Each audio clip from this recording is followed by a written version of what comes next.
A late-night flight in Russia ends in a harrowing crash.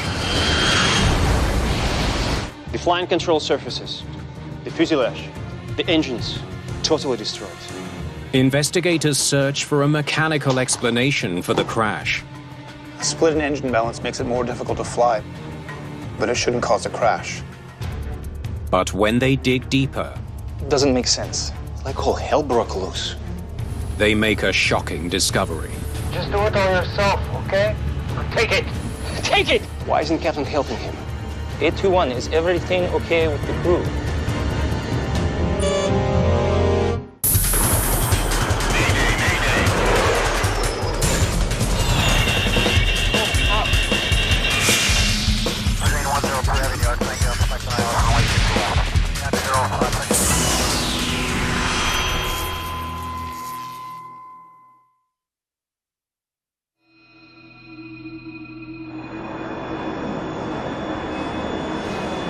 It's the middle of the night in Russia. A passenger jet is 45 minutes from touching down in Perm, a city in central Russia. There are 82 passengers on board. Most of them are Russian. 43-year-old First Officer Rustem Alaberdin is the pilot flying tonight. The captain, Rodion Medvedev, 34, is monitoring the instruments and radio communications. The two have only flown together twice before. Did you see the latest schedule? Not yet. How is it? It's ridiculous. They think we're machines. Aeroflot Nord is a regional airline and a subsidiary of Russia's state-owned airline Aeroflot. Regional airlines sprouted up between 1991 and 1995. One of them was Aeroflot Nord. The reputation of the company was fairly strong. Flight 821 lifts off from Moscow just after 1 in the morning. The plane is making a 2-hour journey to Perm and then returning to the Russian capital. Any new crew coming on in Perm? Doubt it. Great. Captain Medvedev and First Officer Alaberdin are flying a 16-year-old American-built Boeing 737. The twin-engine plane has clocked almost 45,000 flying hours. Aeroflot Nord leased the plane in March 2008 to expand its fleet. The demand within Russia was on the way up, so the industry needed to get aircraft in, and the supply for aircraft obviously was to come from the West. Perm is a small international airport. It has a single tower operating 24 hours a day and one long runway running northeast to southwest.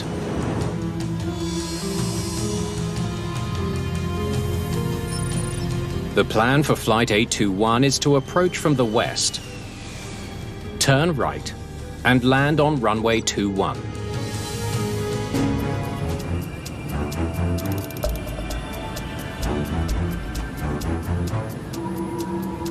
Good evening.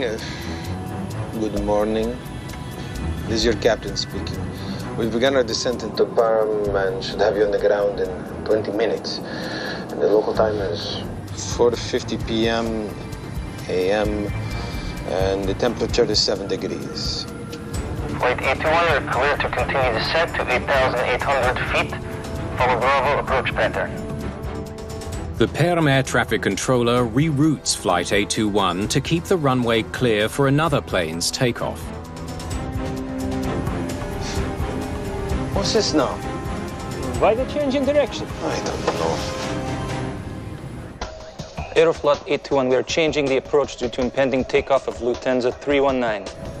821, okay, understood. Could have told us sooner. Flight 821 must now wait for permission to land. What's the weather like? Light rain, visibility 10 kilometers. Aeroflot 821, turn right, descend to 6,800 feet.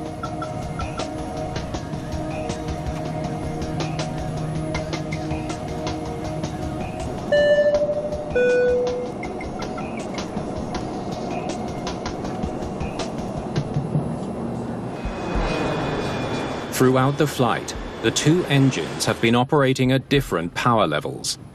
That forces the first officer to make constant steering adjustments to keep the plane on course. How low must we descend? How low must we descend? The captain wants to know at what altitude they should begin their final right turn to the runway. 821, descend to 2,000 feet. Surface wind 050 degrees out, 10 knots. Tailwind is 9 knots. Increase your speed. right. Course. 891, 821, confirming base turn and descending to 2,000 feet. The crew now prepares for landing.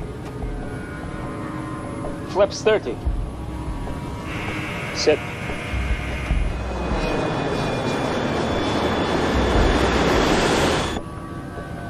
The first officer notices the plane is veering left, so he brings it back on course.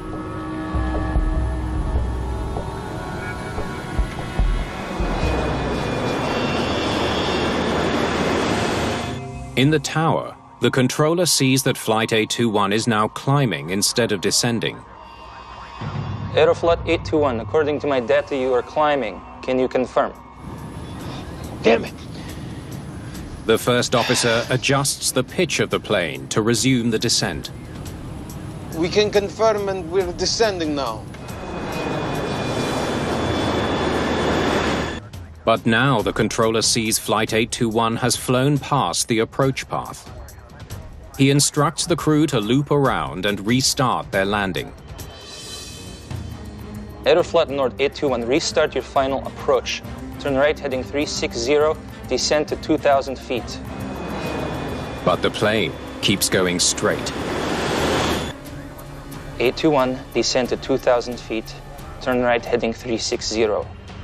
Follow my instructions strictly. Flight 821 continues to ignore the instruction to turn right. And then his radar shows the plane banking left and veering off course.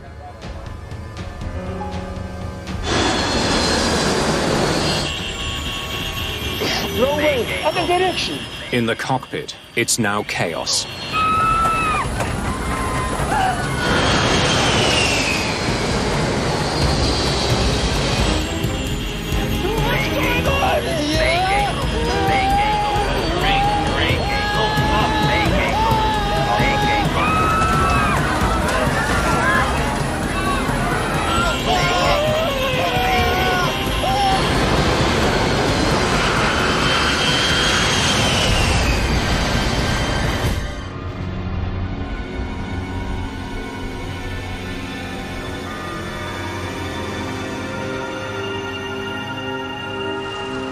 The plane has crashed onto the Trans-Siberian Railway on the outskirts of Perm, Russia.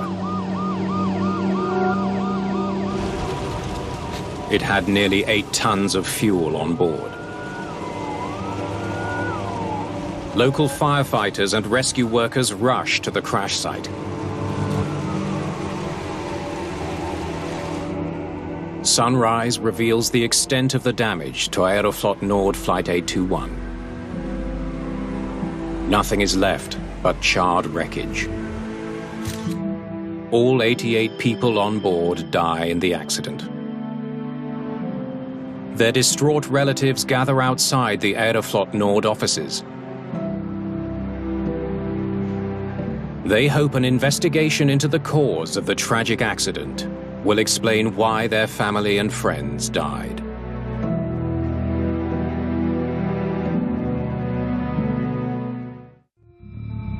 Russian authorities labor around the clock to clear the wreckage of Aeroflot Nord Flight 821 from the crash site on the Trans-Siberian Railway.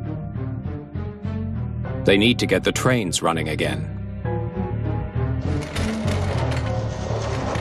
Be careful with us. Bring it over here. Meanwhile, Russian investigators from the Interstate Aviation Committee, the IAC, will work to find the cause of this tragic accident. Photos of Flight 821's crash site offer up clues about the orientation and pitch of the plane when it hit the ground. The flying control surfaces, the fuselage, the engines, totally destroyed. And it flew past the approach line. We need to find out why. Russian investigators need to understand what could have provoked a catastrophic loss of control just minutes before landing. It was raining. Let's track down the weather chart. Thank you for making a trip from Washington. I hope we can help. American investigators from the National Transportation Safety Board join the team. Bob Benson is among them. We were invited because the Boeing was manufactured in the United States. The first priority is checking the weather conditions at the time of the crash. Visibility was 6.2 miles.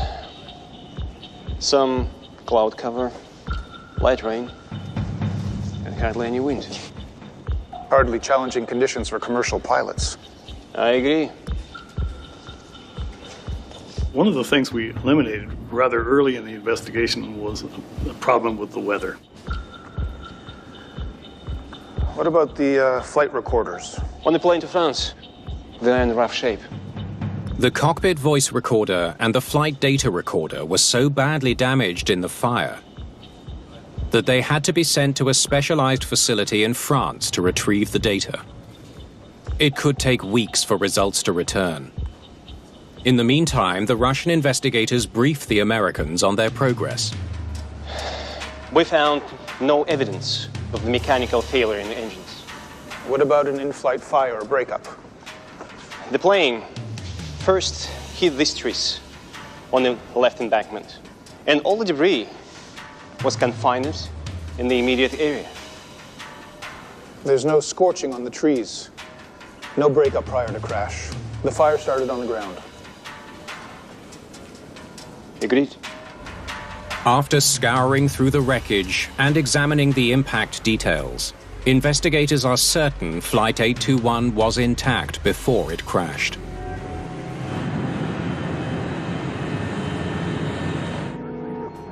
With no clues to work with, the investigators wonder if Flight 821's air traffic controller Thank you for your time.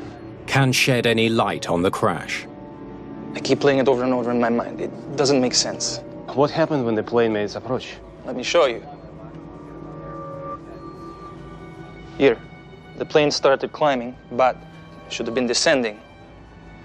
They were going to miss the approach line, so I told them to turn right and redo the approach. Aeroflot Nord 821, restart your final approach. Turn right heading 360, descend to 2,000 feet. Aeroflot 821, can we continue our approach? They wanted to keep the planned approach, but I said no. 821 understood and followed my instructions strictly, and had to give the instructions 3 times. And still, they didn't turn. They seemed confused. What he tells investigators next is revealing. 821, is everything okay with the crew? Aeroflot 821, affirmative. Ground controller suspected something. He asked, "Are you okay, guys? Is it anything wrong in your cockpit?" And they assure him, "No, is everything perfect?" Once the captain confirmed everything was okay, they still failed to turn. And then? Aeroflot 821, please come in.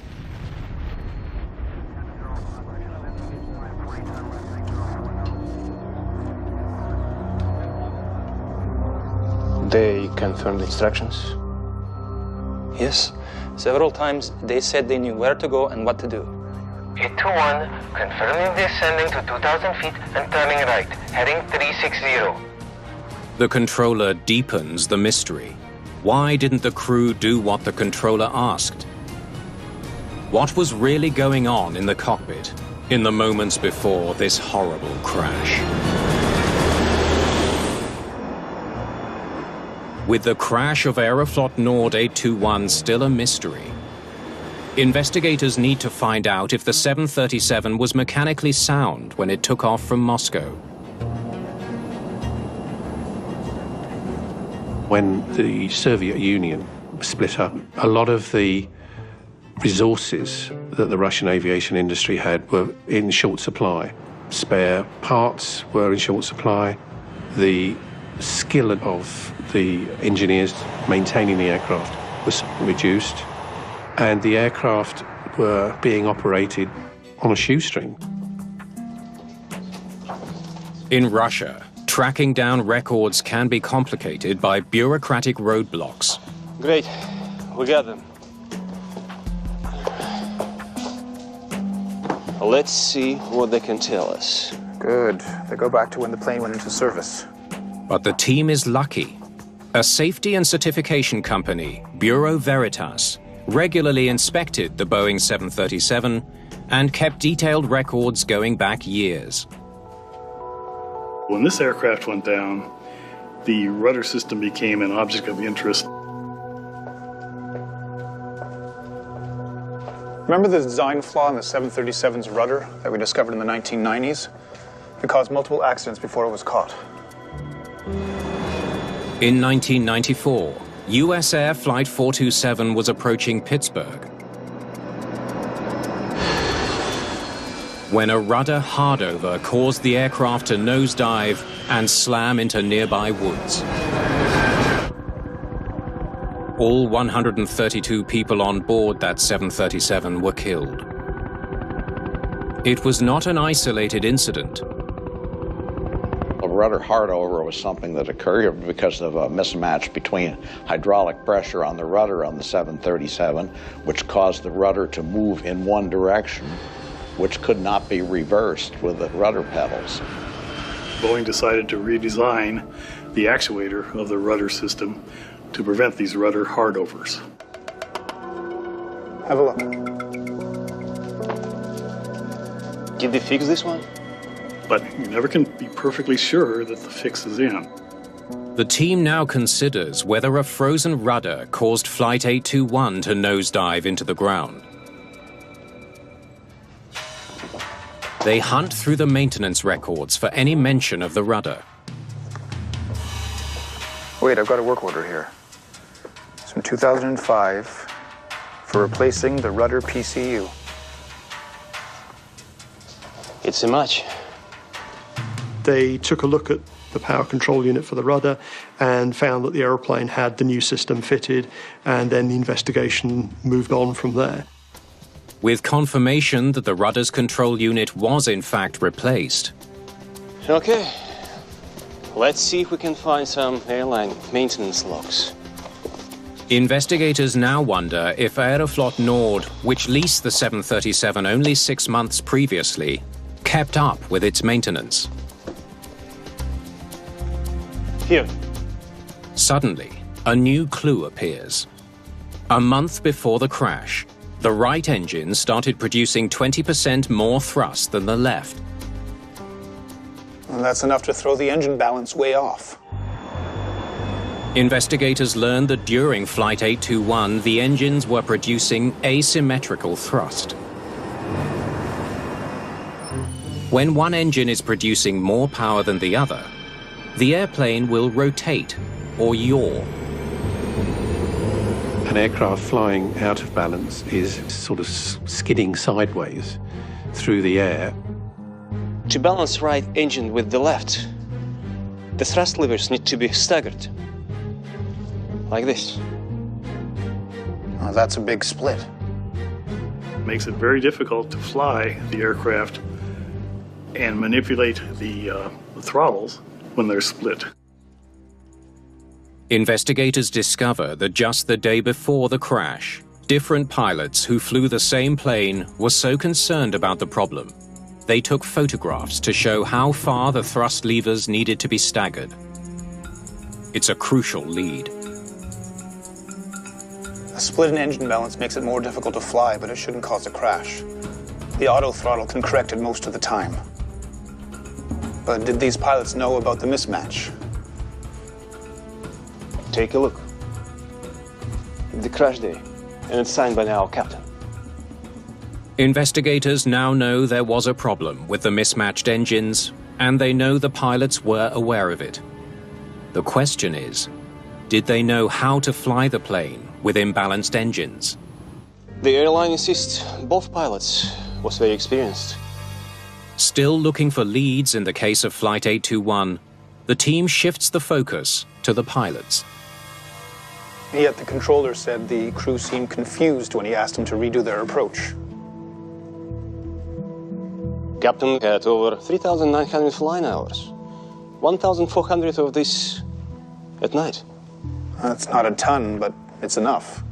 Wait, 2/3 of his hours were in the cockpit of the Tupolev 134. The Tu-134? Built in Russia, the Tupolev 134 was one of the most widely used jets in the former Soviet bloc. But it required twice as many crew members to fly them as a modern Western jet like a Boeing or Airbus. Russian aircraft were operated on a 4-crew basis, and now you were asking the pilots to operate solely on their own with no engineer, no navigator, demanding more skill and knowledge from the two pilots. The placement of the engines on the Tupolev is also different. The engines are close together at the rear of the plane. Mismatched engines require minimal adjustment since the thrust is all coming from the back. When you add power, the aeroplane just accelerates ahead. It doesn't pitch up, the nose doesn't come up. Flying the 737, it's very different from flying the Tupolev. A Boeing 737's engines are spaced apart, slung beneath the wings. With a mismatch in engine power, the stronger side pushes the wing up and requires the pilot's constant correction of control surfaces to maintain balance. The only way it can counteract an asymmetric thrust is to provide bank, a small amount of bank, in the opposite direction to try and maintain the aircraft's track. With this discovery, investigators now take a hard look at how much the pilots knew about flying the 737. The first officer had almost 9,000 flying hours. While investigators discovered that the first officer had 9,000 flying hours, the captain had much less, only 3,900 hours, less than 1,200 of which were on the 737. That's low for a captain. We need to find out if his training made up for it. The captain had gone to Flight Training International in Denver, Colorado. Every pilot's training should be fully documented. But when Captain Medvedev's training records arrive, investigators are shocked.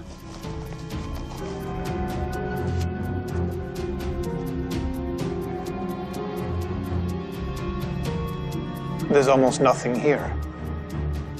All the paperwork surrounding that training had pretty much disappeared. It's a crucial development that changes the course of the investigation.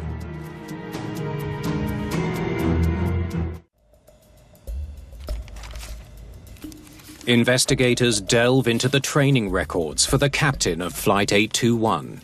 They need to know if he was properly trained to fly a 737, especially one with mismatched engines. The captain's English language skills were limited, which begs the question, how much training did he understand?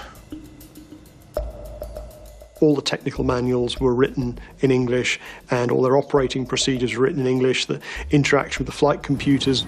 So it really is quite a difficult task to get that level of understanding in a very short period of time. Medvedev got his training certification for the 737 on September 10th, 2006, but then went back to flying the Tupolev. He didn't get into the 737 again until January 9th, 2007. Investigators learned that Captain Medvedev did not do a refresher course before returning to the 737. He had a 4-month break away from his knowledge, and he had to have been forgetting things left and right. Hardly a proficient 737 pilot. Hardly. Investigators now know that Captain Medvedev's training on the Boeing 737 was woefully inadequate. The team knows First Officer Alaberdin had much more flying experience than the captain. Okay, tomorrow we'll try the air. Take care. What they now need to find out is if the first officer was any better equipped to fly the 737. I am from IAC. I have a quick question for you. Investigators wonder how the first officer performed during his 737 training. He had plenty of experience on Antonov 2. An Antonov 2 is a huge propeller biplane with a single engine, designed mainly for agricultural and forestry purposes. Antonov 2 looks like Cessna. Very simple aircraft. They don't have equipment to fly in clouds or fly at night on Antonov 2. All this based on daytime and good weather condition experience. 737 simulator proved to be a real challenge for him.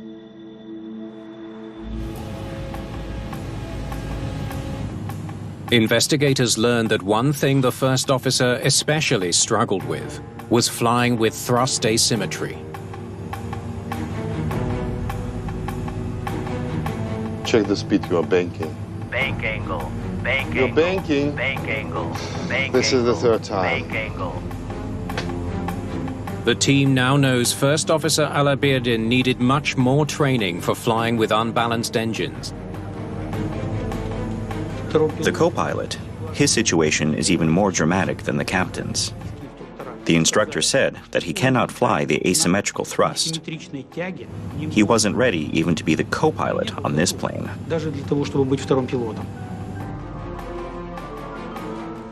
Investigators are astonished by the extent of the first officer's shortcomings on the 737.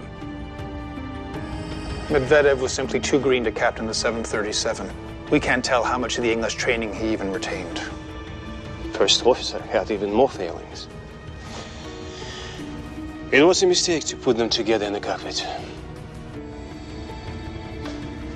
The team determined that the airline should never have paired a new captain with such an unproven first officer. But they still don't know if the crew's lack of training and experience played any role in the crash.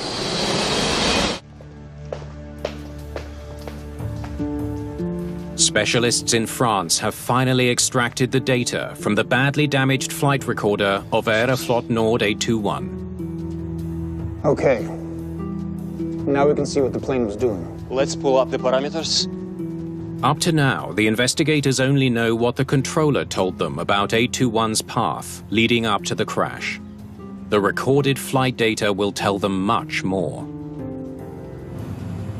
They focus in on the engine thrust parameters.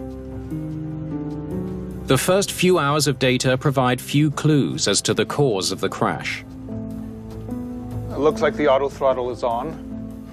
The auto throttle controls the engine's power setting automatically, instead of the pilot controlling it manually. It's staggering the thrust levers and matching the engines. Okay. Bring out the last 3 minutes of the flight.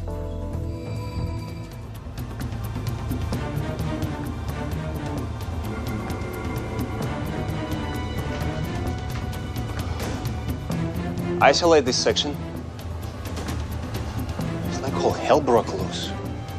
The pitch and roll data paint a harrowing picture.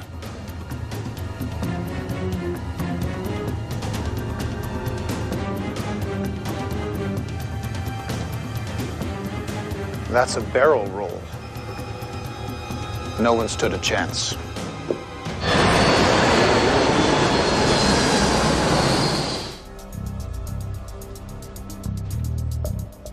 The investigation team continues to study the flight data to better understand what happened on board Aeroflot Nord Flight 821. They have learned the first hour and a half of the flight was uneventful. But when 821 starts the approach, things go terribly wrong. Okay, let's break this down. The plane comes down to 6,800 feet.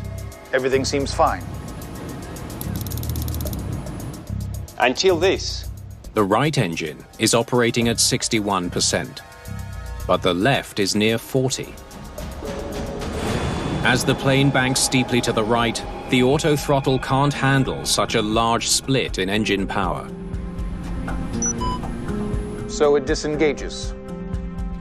Now the first officer has to manage the massive stagger in the thrust levers himself, the thing he couldn't do in training. It required a lot more flying skill. You had to compensate for the fact that the engine power was mismatched, or you had to very carefully move the throttles in a way that kept the power balanced. And the crew wasn't very good at doing either one of those things. What investigators discover next is even more puzzling.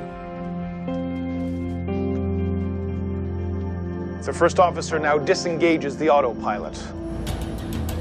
As the first officer begins the final right turn towards the runway, he performs a series of actions that disengage the autopilot. He turns the yoke right, pushes it forward, and engages the stabilizer trim in sequence. Just like hitting the brakes when you're in cruise control. This signals to the autopilot that the pilot wants to take manual control, even if he doesn't. In most instances, an autopilot is somewhat difficult to disengage. But this man managed to do that by accidentally trimming when he should not have. The mismatched engines are now forcing the plane to bank left and climb when it should be turning right and descending.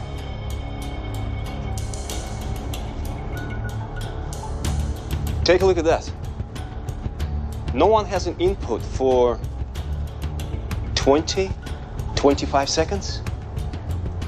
Investigators are astounded to discover that even though the autopilot is now off, neither pilot makes any changes to throttle, to pitch or roll for a full 25 seconds. What is this? No one flying the plane? If a pilot isn't aware that the autopilot is off, then he can get himself into a lot of trouble by not noticing airspeed changes, by not noticing subtle turns, by not keeping track of his altitude.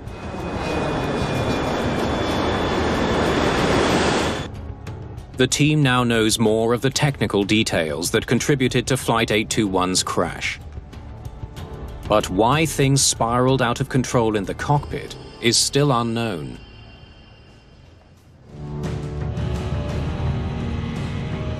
Finally, investigators get the cockpit voice recorder that captured the last 30 minutes of flight.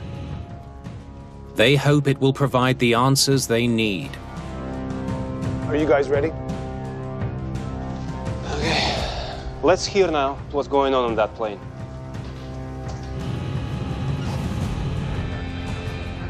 Flaps 30. Huh? Flaps 30. Yeah, do what you have to do. Come on. Set. Just do it on yourself, okay? Hold it. At 5:04 a.m., the first officer has to call up the flaps twice before the captain even responds. Why the captain commands his first officer to do it all himself? It's essential that these two crew members work together. The non-flying pilot would be operating the radio, but monitoring the progress of the aircraft as well, and monitoring the performance of the other pilot. Investigators compare the flight data with the cockpit voice recorder timeline. Here it's clear there's a problem with the thrust. With the autothrottle disengaged, the mismatched engines cause the plane to veer left. The first officer notices the aircraft banking. He now makes the series of inputs that forces the autopilot to disconnect. This causes the aircraft to climb and continue banking left instead of descending to the right. 821, is everything okay with the crew? Aeroflot 821, affirmative. Take it! Take it! The first officer doesn't know why they're banking. He wants captain to take over. Keep going. Take it! Take it! Take what? I can't do it either. Oh, wrong way, other direction. Bank angle. What's going on? He needs to bank right, but he's banking left instead. He's confused. The captain is looking at the 737's ADI, but confuses it with an Eastern-style ADI like on the Tupolev. The ADI, or Attitude Director Indicator, is the instrument that displays an aircraft's orientation relative to the horizon. In the Western ADI, the airplane symbol remains fixed, aligned with the actual airplane. So as you bank the aircraft, the horizon will tilt to show the same view as you would see if you looked out the window. The ADI in older planes from Eastern Bloc countries worked just the opposite. The horizon is fixed, and the airplane symbol moves. It's a huge difference. The captain didn't know which way he was really banking. Exactly, and he made the bad situation worse. Bank angle. Bank angle. The captain was suddenly given control of the aircraft. I think he looked down and didn't realize the situation and started to bank it hard to the left. The co-pilot said, no, no, don't do that, but it was too far gone.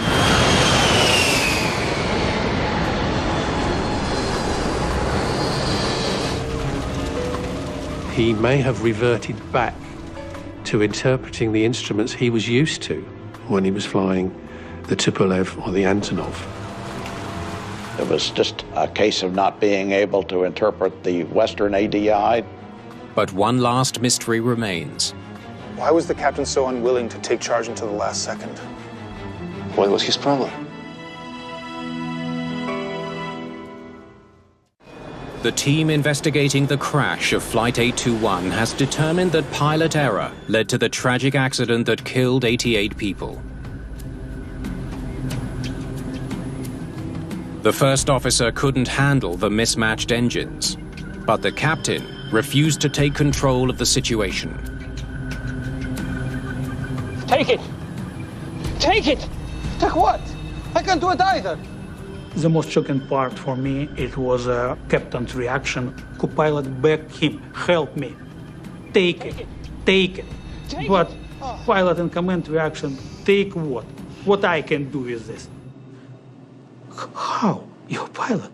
Instruments in front of you. In order to better understand the psychological state of the pilots, investigators have analyzed the pitch of their voices. They wonder if stress played a role in the crash. The first officer was alert, but didn't get to stress until the last few seconds. Let's take a look at the captain now. The analysis reveals that the captain was at a high level of stress throughout the entire flight. Yet he never tries to take control of the plane.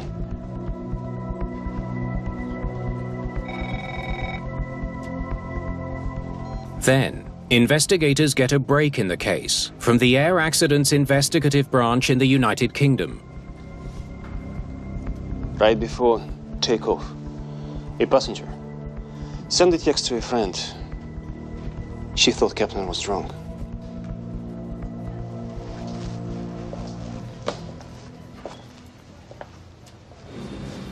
Good evening, ladies and gentlemen. This is your captain speaking. I'd like to welcome you on board Aeroflot North Flight 891. 821. Our flying time to Perm will be 20 hours, 2 hours and 30 minutes. I'll talk to you again before we reach our destination. Until then, sit back and enjoy the flight. I think the captain sounds drunk. Investigators learned that just prior to takeoff, a passenger sent a text to her friend in the United Kingdom.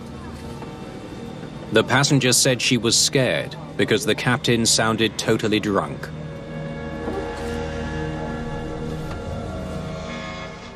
Let's cue the captain announcement. Investigators listened to the CVR once again, but this time with a horrifying new perspective. Good evening. Good morning. He's confused. Play it again. Good evening. Good morning. This is your captain speaking.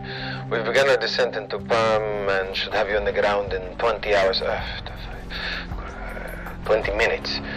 The local time is 4:50 p.m. a.m. and the temperature is 7 degrees. I'd say he's drunk.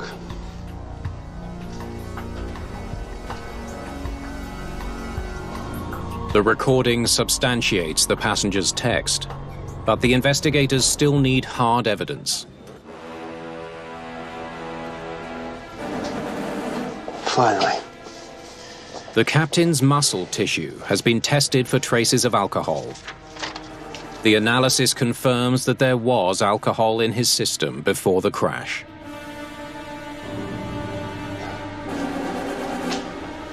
He was drunk. They found that the commander had raised levels of alcohol, which would have been in his body before he took off.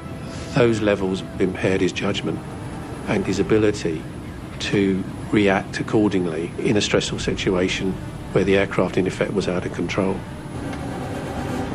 Take it! Take it! Take what? I can't do it either!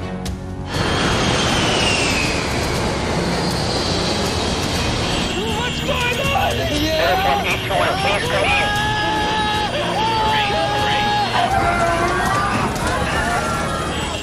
The malfeasance, neglect, irresponsibility, and incompetence that was demonstrated unilaterally in this, it's just unbelievable.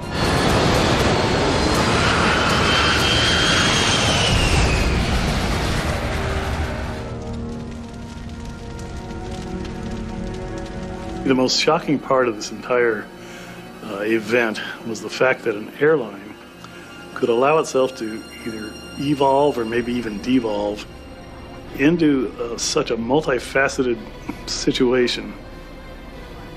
How could they allow themselves to do this? And it killed 88 people. In its final report, the investigative team recommends a complete overhaul of the Russian aviation system. The whole system needed to be looked at and strengthened in terms of the regulations and how they train Russian pilots. 3 years after the crash, Aeroflot sold Aeroflot Nord. It now operates as a separate airline called Nordavia.